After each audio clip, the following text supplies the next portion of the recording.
हम बच्चों को सुंदर संस्कार दें, अपने जीवन को कैसे संस्कारित करें, इस पर थोड़ा चिंतन करें, विश्लेषण करें। क्योंकि संस्कार के अभाव में ही मनुष्य होकर के भी पशुवत व्यवहार करता है, पशु से भी गए बिता जिंदगी जीता है। और आज समाज में जो विकृतियां दिखाई देती हैं, इसका कारण भी यही है कि समाज में सुंदर संस्कार का अभाव है। संस्कार शब्द संस्कृत शब्द से बना है, संस्कृत भाषा का एक शब्द है जिसका अर्थ ही होता है परिष्कृत करना, परिमार्जित करना। जैसा एक अनगढ़ पत्थर हो, बिल्कुल जिसका कोई रूपरेखा नहीं है, उसकी कीमत भी ज्यादा नहीं होती और उसका उपयोग भी उतना नहीं होता। लेकिन उसी अनगढ़ पत्थर को जब एक कारीगर छीनी और हथौड़ी के माध्यम से एक आकृति दे देता है, एक रूप देता है, तो वही पत्थर किसी मंदिर में मूर्ति बन के पूजे भी जाते हैं। उसी पत्थर को आप भगवान मानकर उसकी आरती और वंदन भी करते हैं। पत्थर वही था, बस पहले वो परिष्कृत नहीं हुआ था, परिमार्जित नहीं हुआ था, लेकिन एक कारीगर ने उस पत्थर को परिमार्जित किया, परिष्कृत किया, तो वही पूजनीय हो गया। मैं आपसे पूछूं, क्या उस पत्थर में राम, कृष्ण, बुद्ध, कबीर, इन महापुरुष को बाहर से लाए? उस पत्थर में नहीं। कारीगर ने केवल छीनी और हथौड़ी से उस अंग को निकाल करके फेंका, उस अंश को निकाल करके फेंका जो अनावश्यक था। और जब अनावश्यक अंग को फेंक करके निकाल दिए, काट करके छीन करके निकाल दिए, और जो आकृति उभर के आई, तो उभारना है। ऐसे ही हमें बच्चों के अंदर में कहीं बाहर से संस्कार लाना नहीं है, बाहर से कुछ देना नहीं है, बल्कि उनको परिष्कृत करना है, परिमार्जित करना है। जिस प्रकार से एक बढ़ई एक लकड़ी को लेता है, छिलता है, गढ़ता है, काटता है, तो बढ़ई जब किसी लकड़ी को पकड़ता है और उसको काटता, छिलता है, तो लकड़ी को बर्बाद करने के लिए नहीं, बल्कि लकड़ी को मूल्यवान बनाने के लिए। एक दर्जी साफ सुथरा व्यवस्थित कपड़ा को जब काटता है, तो कपड़ा बिगाड़ने के लिए काटता है कि बनाने के लिए? बनाने के लिए ना। कपड़ा अगर 100 रुपए मीटर का है, दुकान से जो खरीदे हैं, जब वही सलवार सूट के रूप में, पैंट के रूप में, कमीज के रूप में, ब्लाउज के रूप में, या अन्य अन्य परिधान के रूप में जब बनकर तैयार होता है, तो उसकी कीमत 100 से 500, 1000 रुपए तक भी हो जाती है, कीमत बढ़ जाती है। कितना महत्वपूर्ण है सोचिए।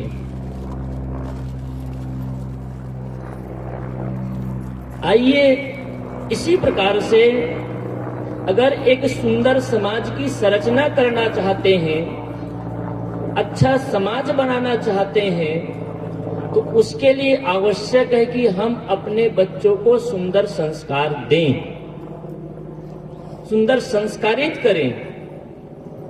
कैसे सुंदर संस्कार दे सकते हैं, इसके कुछ चरण हैं जिन पर क्रमशः अगर हम अमल करें, उस पर ध्यान दें, तो निसंदेह हम एक स्वच्छ और व्यवस्थित समाज की संरचना कर सकते हैं।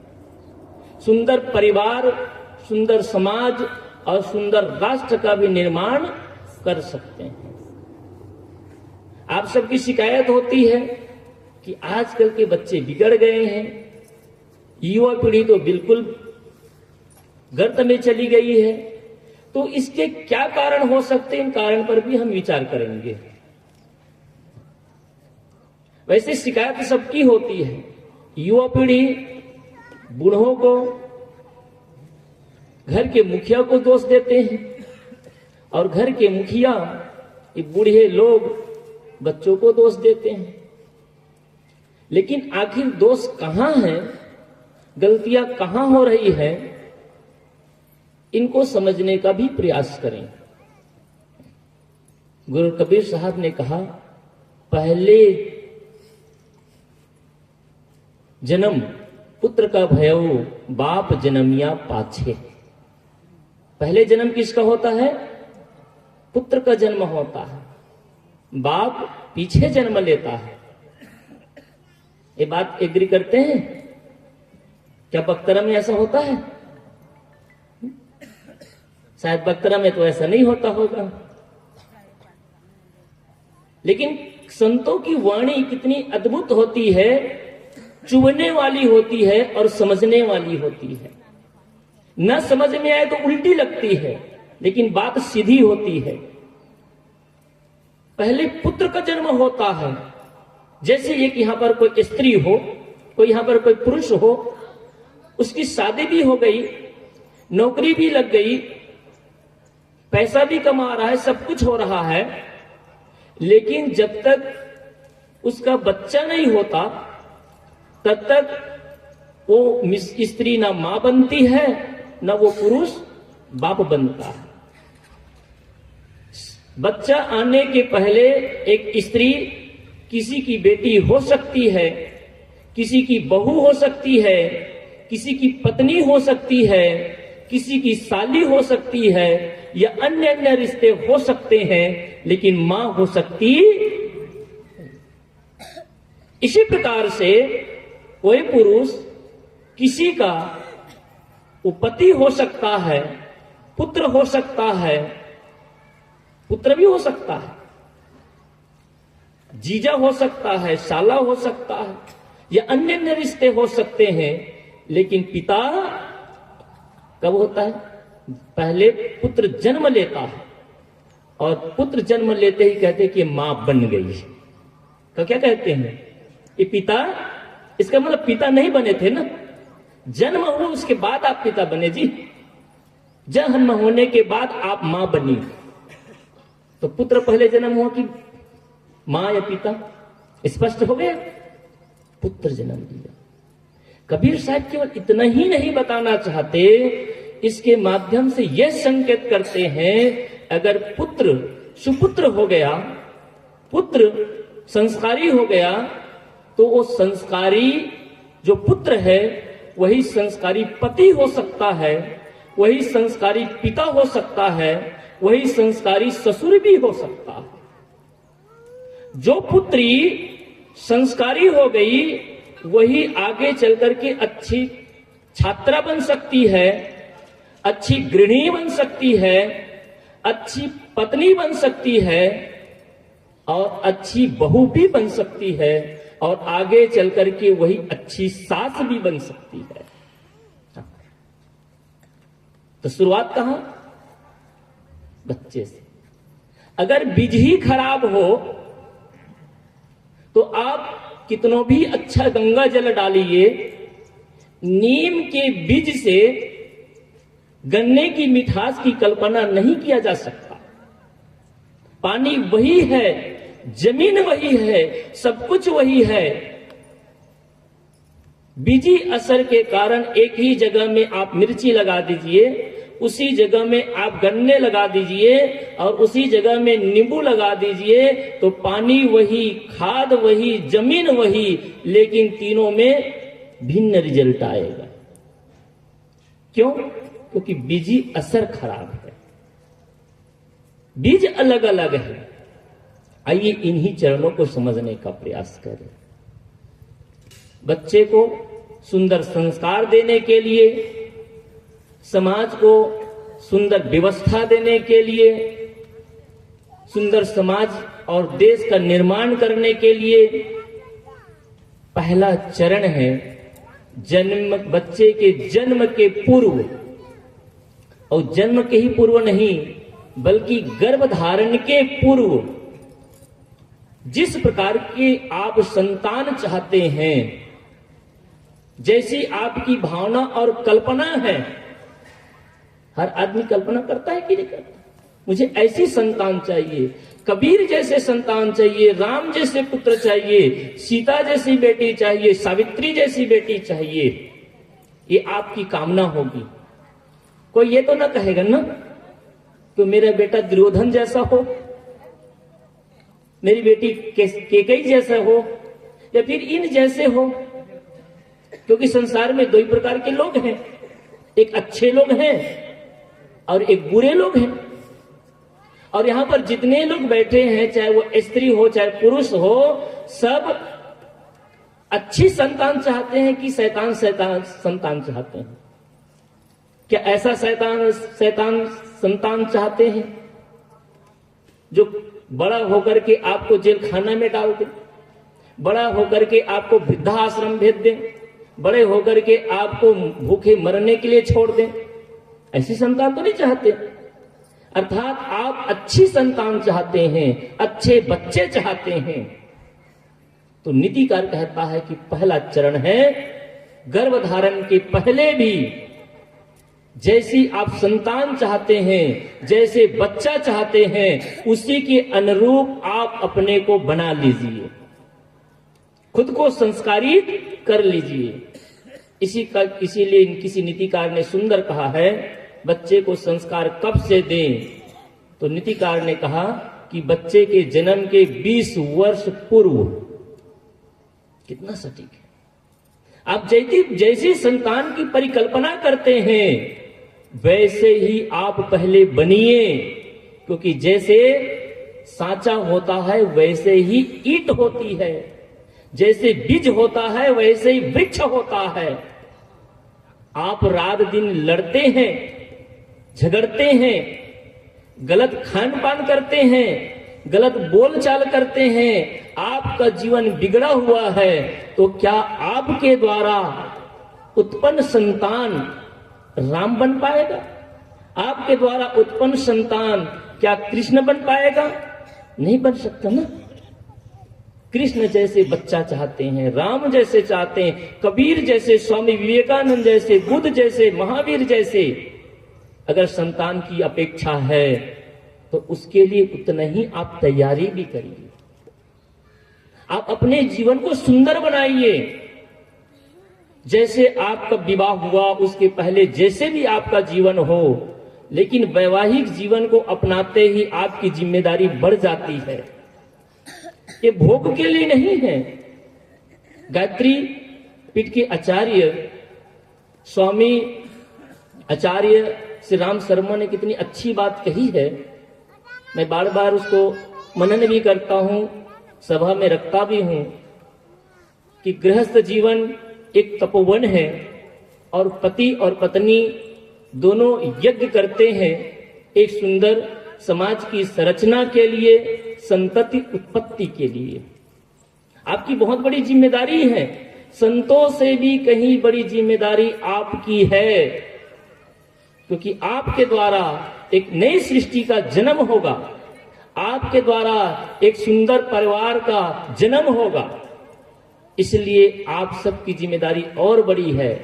इसलिए गृहस्थ जीवन भोग के लिए नहीं, संयम के लिए है, मर्यादा के लिए है। समाज की व्यवस्था बनी रहे, मर्यादित जीवन हो, इसके लिए गृहस्थ जीवन अपनाया जाता है, भोग के लिए नहीं।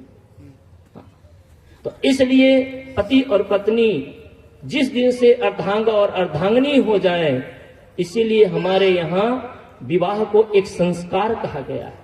सुंदर संस्कार है ये, लेकिन आज विवाह को भी लोग केवल मौज मस्ती और हंसी का, नाच कूद का एक महोत्सव मना लेता है। एक यज्ञ है, एक आहुति है, एक संस्कार है। एक वर और वधू को सुंदर संस्कार दिया जाता है, कैसे तुमको एक नए जीवन का शुरुआत करना है, कैसे अच्छी जिंदगी जीना है। तो माताएं लोग भी ध्यान दें कि आप सुंदर संस्कारी बने, अच्छा बने।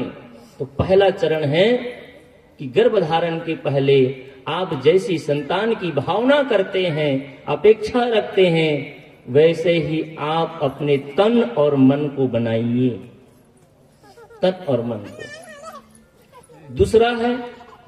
दूसरा चरण है गर्भधारण, जिसको 16 संस्कार में पहला संस्कार कहा गया है, गर्भधारण संस्कार। भारतीय संस्कृति में या फिर जो वैदिक शास्त्र को पढ़ते हैं या वैदिक शास्त्र के ज्ञाता हैं, तो आप जानते हैं कि भारत में 16 संस्कार, भारतीय संस्कृति में धर्मशास्त्र में 16 संस्कार की चर्चा है। पहला संस्कार जानते क्या है? गर्भधारण संस्कार। अंतिम संस्कार तो आपको पता है, मृत्यु संस्कार। लेकिन पहला संस्कार है गर्भधारण संस्कार। हमारी संस्कृति कहती है कि जब पति और पत्नी संतति उत्पत्ति के लिए सुंदर भाव करते हैं और भावपूर्वक जब मिलते हैं, तो मन में ऐसी शुभ भावना हो, ऐसी पवित्रता हो, और जैसी पवित्रता होकर के आप भावना करते हैं, वैसे पुत्र की प्राप्ति आपको होती है। और इसका दृष्टांत मिलता है महाभारत में। महाभारत में जब व्यास जी मां गंगा के निवेदन में, उसकी मां गंगा है जिसका नाम सत्यवती के नाम से आप जानते हैं, सत्यवती कहती कि बेटा, मेरी जो संतान थी, जो मेरा बेटा था, अब दोनों तो मर गए, दोनों रह नहीं गए, मेरी बहुएं विधवा हो गई है, अब इस देश को चलाने के लिए कोई राजा भी नहीं है और कोई वारिस भी नहीं है। पहले तो भीष्म पितामह को मनाया गया। भीष्म पितामह ने कहा कि मैंने प्रण लिया है कि मैं विवाह भी नहीं कर सकता और मैं किसी स्त्री के संग प्रसंग में पढ़ करके बच्चा उत्पन्न भी नहीं कर सकता। मां, मुझे आप मजबूर मत करिए। मां समझ जाती है कि उसका वेद व्यास एक बेटा था, और वेद व्यास कब से जन्म लिया था, आप थोड़ी को कथा भी बता दूं। ऐसे कथा आप सब जानते हैं, हालांकि कथा बताना मेरा उद्देश्य नहीं, लेकिन ताकि आप उन कथाओं के माध्यम से हमारे संतों ने, महापुरुषों ने आपको जो संदेश देने का प्रयास किया उसको समझ सके। हम केवल कथा में ही अटकते हैं, लेकिन कथा के पीछे जो व्यथा बताई जाती है, जो संदेश दिया जाता है, उस संदेश को हम लोग नहीं समझते हैं। पराशर ऋषि एक दिन नौका विहार के लिए निकले, तो केवटिन था जिसका नाम मत्स्य गंधा था, मत्स्य गंधा, उसके साथ हो चले, और उसी मत्स्य गंधा और पराशर के संबंध से वेद व्यास का जन्म हुआ। और जब वही शादी होकर के आती है मत्स्य गंधा, तो उसका नाम हो जाता है सत्यवती। उसी सत्यवती का पुत्र है वेद व्यास। जिस वेद या व्यास गद्दी में बैठ करके हम कथा बाजते हैं, वो केवटिन का बेटा है, केवटिन का, कोई ब्राह्मण का बेटा नहीं है वो। और पराशर ऋषि एक सुग्गी का बेटा है, जो जंगली आदिवासी लड़की थी, उसकी संतान है। लेकिन पंडित जी डिंग हाँकते हैं, इस व्यास गद्दी को अपना समझते हैं। वो व्यास खुद ब्राह्मण नहीं थे, केवटिन का बेटा था। खास बात यह है, वेद व्यास जी को जब निमंत्रित किया, उनकी मां ने, सत्यवती ने बुलाया कि बेटा आप ही हैं, क्योंकि उस समय एक प्रथा थी जिसको कहते नियोग संबंध। नियोग संबंध वैदिक काल में बहुत प्रचलित था। जो पांडव का जन्म भी नियोग संबंध से हुआ, धृतराष्ट्र और पांडु का भी जन्म नियोग संबंध से हुआ। तो उस समय नियोग संबंध की एक प्रथा थी और ऐसे बहुत सारी प्रथाएं थी। हमारे गुरुदेव जी लिखते हैं, आपने कई बार सुना होगा कि वैदिक 33 ऐसे मुद्दे थे, ऐसे नियम थे जिसको कलिवर्ज कह करके त्याग दिया गया। कलिवर्ज यानी कलिकाल में चलने वाला नहीं है। उसमें एक था नियोग संबंध। कोई स्त्री का पति मर गया हो या उसका पति संतान उत्पन्न करने में सक्षम ना हो तो वो अपने मन से किसी भी पुरुष का वर्ण कर सकती है और इच्छा अनुसार संतान की उत्पत्ति कर सकती है। इसका नाम था नियोग संबंध। वेद व्यास जी गए और जब वेद व्यास गए अंबिका से के साथ प्रसंग हुआ तो आप सब कथा जानते हैं। वेद व्यास के चेहरे को देख करके एक बार तो डर जाती है, इसलिए डर करके आंख बंद कर लेती है। वेद व्यास आकर के कहते हैं कि मां, मैंने तो आपकी कामना को पूरी किया, लेकिन एक दोष है। कह क्या? कि जब मैं आपके बहू के पास उपस्थित हुआ, क्योंकि मैं पहले से तैयार नहीं था और मेरी वेशभूषा को देख करके वो कांप गई, डर गई और डर करके आंख मूंद ली, इसलिए उसकी संतान अंधा पैदा होगी। दूसरी बार दूसरे रानी के पास गया, वो डर करके कांप जाती है। वेद व्यास पुनः कहते कि मां, फिर से इस बार दोष हुआ। वो क्या है? इस बार जो बच्चा जन्म तो लेगा, लेकिन बहुत ही कमजोर और पीला पड़ जाया रहेगा। कहने का तात्पर्य है, कथा यह बताना चाहती है कि जिस भावना से आप मिलते हैं, सुंदर पवित्र भावना से, और जैसे भाव आप बनाते हैं, वैसे ही संतान की उत्पत्ति होती है। माताओं से, भाइयों से निवेदन है, और ये केवल भोग का प्रसंग नहीं बल्कि पवित्र भावना का प्रसंग है, एक यज्ञ है। आप सुंदर ऐसे दिव्य आत्माओं का आह्वान करिए और दिव्य संस्कार को बनाएं, तो निस्संदेह आपके गर्भ में जो बच्चे पलने वाला बच्चा है वो संस्कारी होगा, दिव्य आत्मा से आलोकित होगा।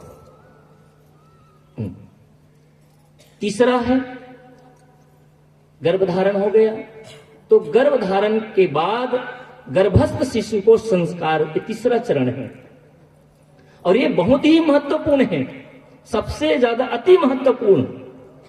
गर्भस्थ शिशु जो मां के गर्भ में 9 महीना 10 महीना रहता, और यही वो काल, वो समय होता है कि बच्चा भ्रूण से धीरे धीरे विकास करते करते उसकी चेतना जगती है, शरीर सक्रिय होता है, और धीरे धीरे धीरे धीरे ही वो मां के द्वारा वो अन्न जल ग्रहण सब कुछ करता है।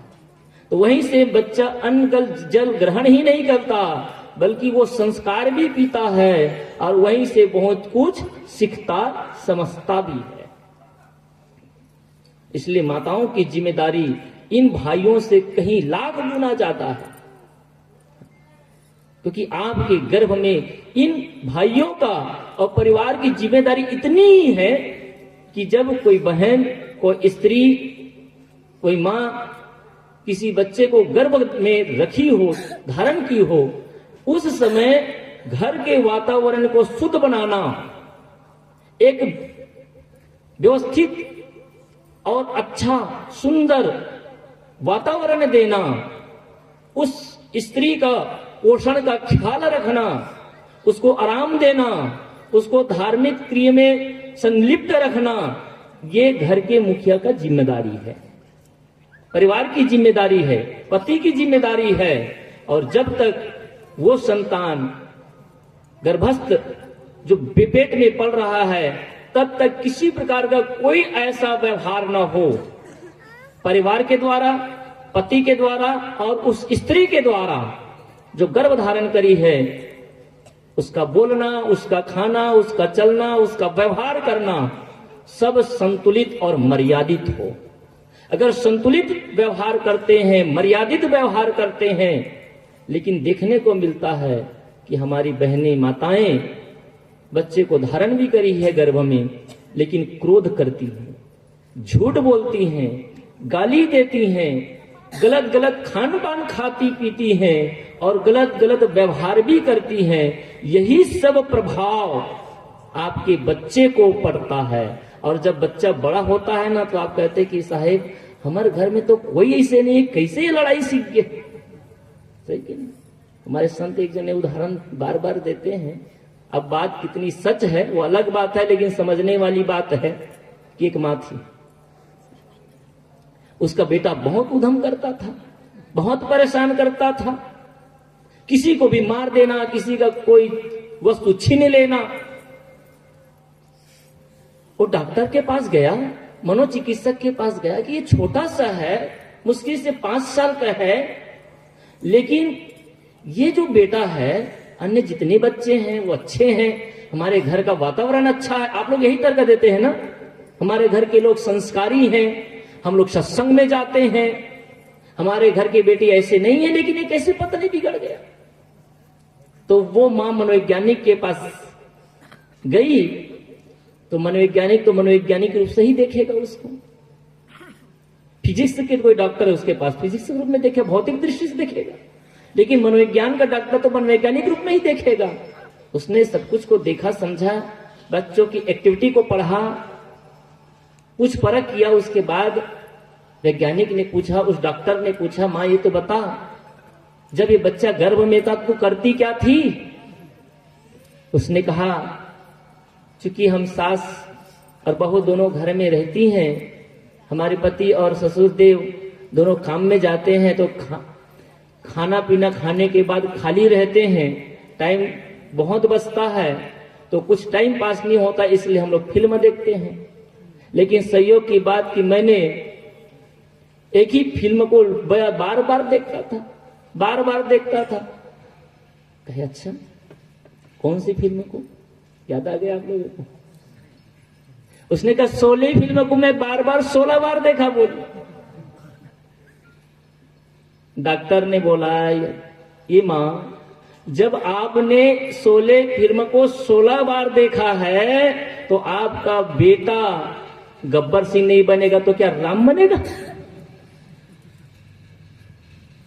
हो सकता है ये आपको चुटकुला लगे, लेकिन आपके घर की एक कहानी है, आपकी बड़ी जिम्मेदारी है। आज ऐसे ऐसे आप सीरियल देखते हैं, क्या लड़क होता है वहां? केवल सास बहू की लड़ाई, देरान जेठान की लड़ाई, घर तोड़ने और फोड़ने की लड़ाई, यही तो है। अरे वो स्टार चैनल वाले आपको दिखा दिखा करके खरबपति बन गए। ये विदेशी सब चैनल है और आपके जीवन को नरक बनाते हैं। आप क्या समझते हैं आपका मनोरंजन होता है? आपके मनोरंजन के आड़ में वो षड्यंत्र रचते हैं और आपके घर और परिवार को भी वो तोड़ते हैं। इसलिए मनोरंजन के नाम में आप कुछ भी मत देखिए। ये सोशल मीडिया आया है, ये मोबाइल आया है। मोबाइल अच्छी भी चीज है, बुरी भी चीज है, इसमें मोबाइल की कोई गलती नहीं है। चक्कू वही होता है, उसी चक्कू से डॉक्टर ऑपरेशन करता है, किसी की जान बचाता है, और उसी चक्कू से आदमी किसी का मर्डर भी करता है, उसकी जान भी ले लेता है। ये मोबाइल भी उसी चक्कू के बराबर है। चलाना आ गया तो जान बचाएगा, और ना चलाना आया तो जान भी ले लेगा।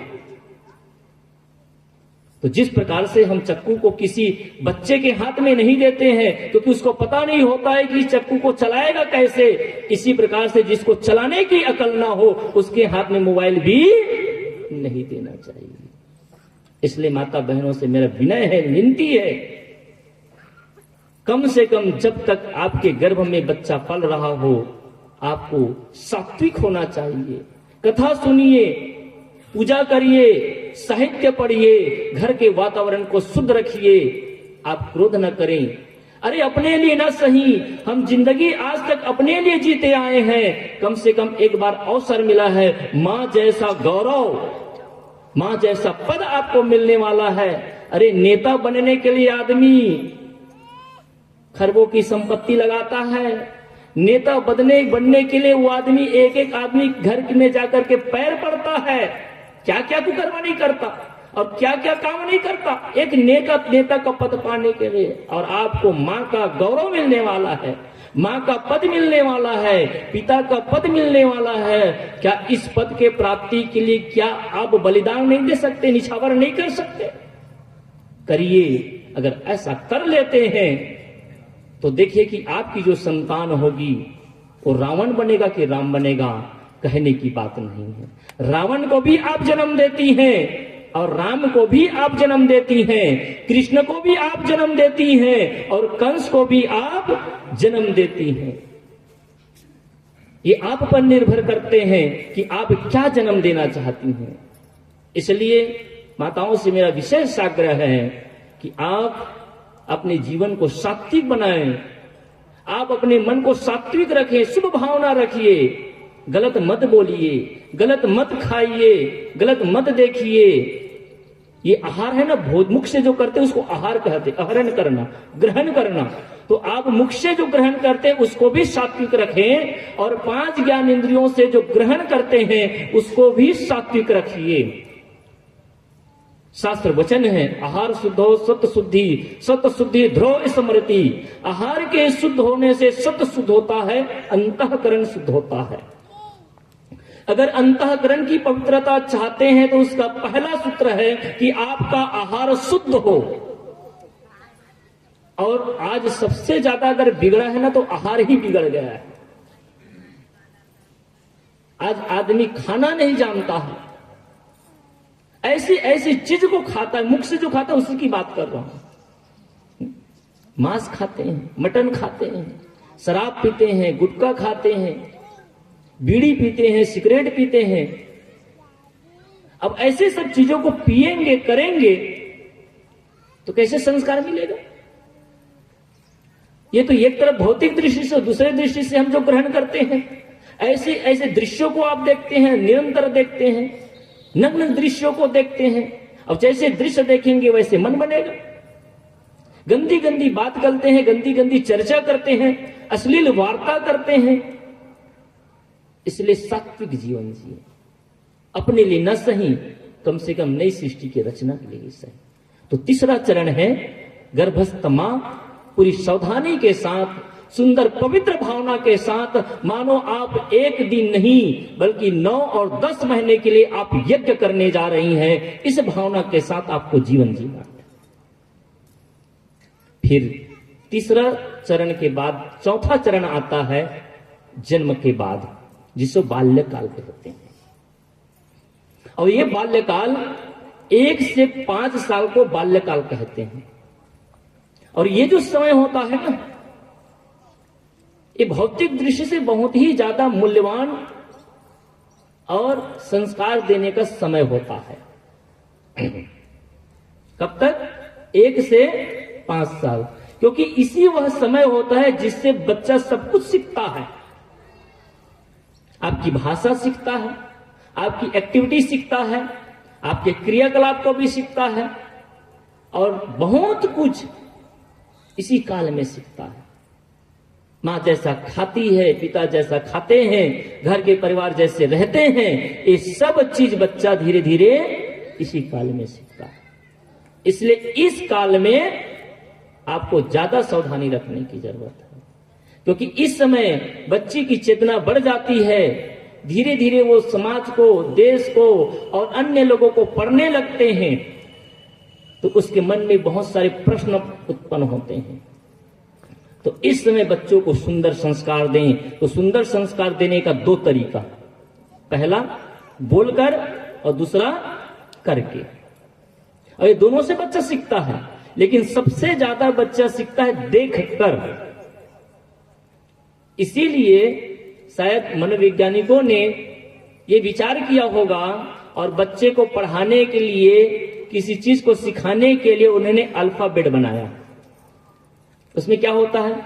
क माने कबूतर, तो कबूतर का एक चित्र डाल देते हैं। बच्चा क को नहीं देखता, कबूतर को पहले देखता है और कबूतर को देख करके समझ जाता है क माने, ख माने खरगोश, ग माने घड़ी, गमला और घ माने घड़ी। तो चित्र दिया गया क्योंकि वो चित्र की भाषा समझता है। एक छोटा बच्चा जब होता है, क्योंकि उसके पास अक्षर की भाषा नहीं समझता, अक्षर को पढ़ नहीं पाता, इसलिए वो आकृति की भाषा पढ़ता है, देख करके सीखता है। इसलिए आप और हम सब की जिम्मेदारी है कि बच्चों के साथ या बच्चों के पास ऐसा सुंदर व्यवहार करें, ऐसा सुंदर उदाहरण प्रस्तुत करें। लेकिन दशा क्या है, बच्चा को गोद में भी लिए हैं, बच्चे को खिला भी रहे हैं, उसी के सामने टीवी देख रहे हैं। बच्चा है घर में बैठा है, बच्चे को डांट रहे हैं पढ़ने के लिए, और पति पत्नी दोनों लड़ रहे हैं। घर का वातावरण इतना खराब, गंदगी फैली हुई जहां तक कई घरों में हम लोग जाते हैं, बच्चों को कहते कि बेटा जा प्रणाम कर दे। अरे तू पहले प्रणाम कर, आपको देख करके बच्चा यूं ही प्रणाम करने लग जाएगा। बच्चा को सिखाना नहीं पड़ेगा। एक बार की बात है, व्हाट्सएप के माध्यम से एक छोटा सा वीडियो का क्लिप आया था। पति और पत्नी दोनों पुस्तक निकालकर पढ़ रहे थे, तो पढ़ते हुए देख करके उसका बेटा भी पढ़ने लगा। एक तीसरा व्यक्ति जो बैठा था, उसने कहा भाई क्या आप लोग गजब है, आजकल की दुनिया में लोग मोबाइल लेकर के बैठते हैं। बात सही है ना, थोड़ा सा टाइम पास करने के लिए सही, और आपका बच्चा इस उम्र में किताब लेकर के बैठा है।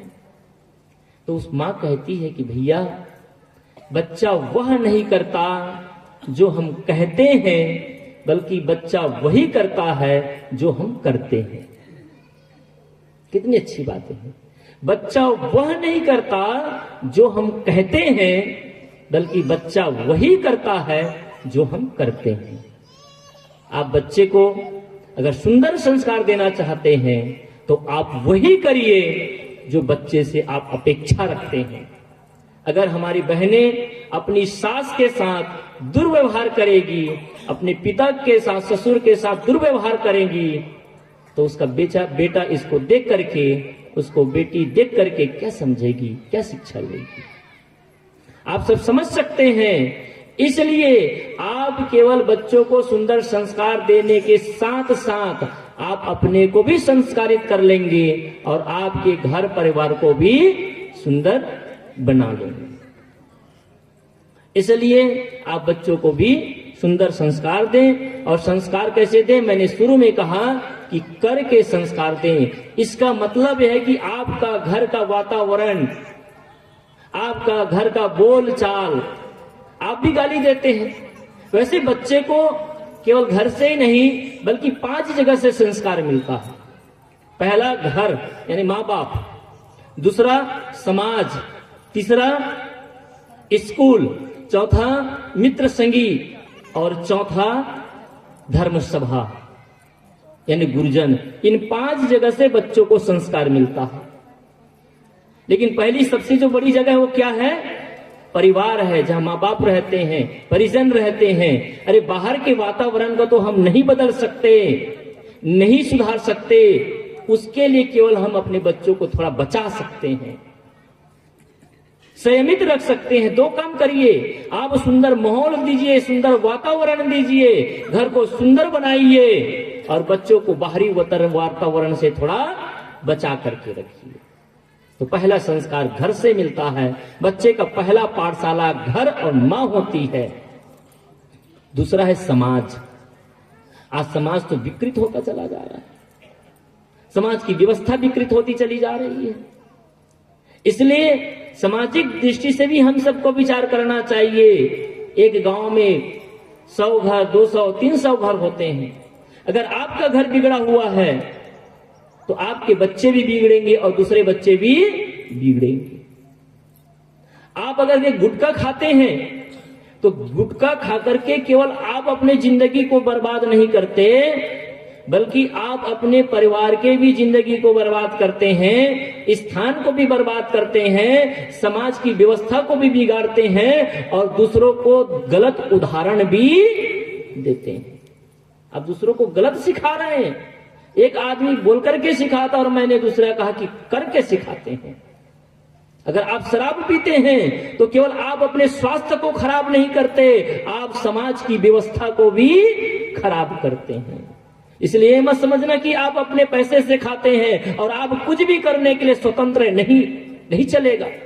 आप समाज के एक सदस्य हैं और समाज की व्यवस्था को बनाए रखने के लिए आपकी भी उतनी जिम्मेदारी है जितनी दूसरी की होती है। इसलिए समाज की व्यवस्था को बना नहीं सकते तो आपको बिगाड़ने का भी अधिकार नहीं है। इसलिए कोई ये मत कहना कि हम अपने पैसे से शराब पीते हैं। अच्छा, शराब पी लीजिए और जाकर के केवल घर में सो जाइए, बाहर मत निकलिए, कोई आपको देख ना पाए, जान ना पाए तो समझेंगे। लेकिन आदमी पीता कम है, दिखाता ज्यादा है, खाता कम है, बताता ज्यादा है, तो किसको रोब रहता है मैं कम नहीं हूं। आप गुटखा खाते हैं, खाइए ना, कौन मना करता है, लेकिन कुछ थूक करके जगह को बर्बाद क्यों करते हैं। आज भारत के सार्वजनिक ऐसा एक भी जगह नहीं है, हॉस्पिटल जाइए, रेलवे स्टेशन जाइए, कोई भी ऑफिस में जाइए, जहां कोना दिखेगा ना तो समझ लीजिए उसको पोतने की जरूरत, ये दशा है। हम उस देश के लोग हैं जहां कहते हैं कि आत्मा और परमात्मा की चर्चा होती है।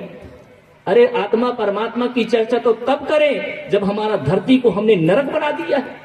हम स्वर्ग की खोज करना चाहते हैं। अरे कहीं स्वर्ग में जाने की जरूरत नहीं और स्वर्ग खोज करने की जरूरत नहीं, जो स्वर्ग रूपी धरती था इसको तो हमने नरक बना दिया। अगर उस स्वर्ग कहीं होगा और उस स्वर्ग में भी अगर हम चले जाएं तो उसे भी हम नर्क ही बना देंगे, क्योंकि नर्क बनाने की हमारे पास मशीन है कि नहीं। इस शरीर ही नहीं, हमने अपने शरीर को खराब किया, समाज को खराब किया, देश और राष्ट्र को खराब किया और इस धरती को भी खराब कर दिए। इसलिए आप खुद स्वस्थ जीवन जिए, सुंदर जीवन जिए, सुंदर समाज की व्यवस्था करें, और जब सुंदर समाज की व्यवस्था होगी तो सुंदर राष्ट्र का निर्माण होगा। आपने कई बार सुना होगा हमारे राजनीतिक पार्टी के माध्यम से, नेताओं के माध्यम से कि राष्ट्र का निर्माण करना है। तो राष्ट्र का निर्माण कैसे होता है? केवल देश विकास करे, पैसा और पैसा बढ़ जाए, पैसे से देश का निर्माण नहीं होता है, याद रखना। पैसे से देश का कल्याण नहीं होता है। हमारी अर्थव्यवस्था और हमारे देश का टर्नओवर बहुत बढ़ जाए, हम लाखों मिलियन का टर्न इकोनॉमिक में बना ले, लेकिन अगर हमारे जीवन स्तर खराब है, हमारा समाज खराब है, तो राष्ट्र निर्माण हो सकता नहीं। राष्ट्र निर्माण करने की शुरुआत व्यक्ति निर्माण से होता है। अगर आदमी व्यक्ति का निर्माण कर लेता है, अपना सुधार कर लेता है, तो राष्ट्र का एक इकाई का तो सुधार हो ही गया। किसी ने सुंदर कहा है, अच्छे इंसान की खोज मत करो, शायद मिले या ना मिले। ये सूत्र याद रखिए। मैं अपने वाणी को विराम करता हूं।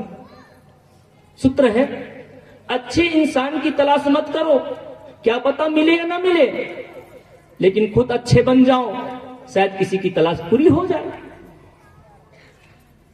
अच्छे इंसान की तलाश मत करो, क्या पता मिले या ना मिले, लेकिन खुद अच्छा बन जाओ, शायद किसी की तलाश पूरी हो जाए। और यही संकल्प के साथ कि आज हम अपने जीवन को सुंदर और बेहतर बनाएंगे और किसी की तलाश पूरी हो जाए, इसी भावना के साथ मैं अपने वाणी को विराम करता हूं। बोले सद्गुरुदेव की जय।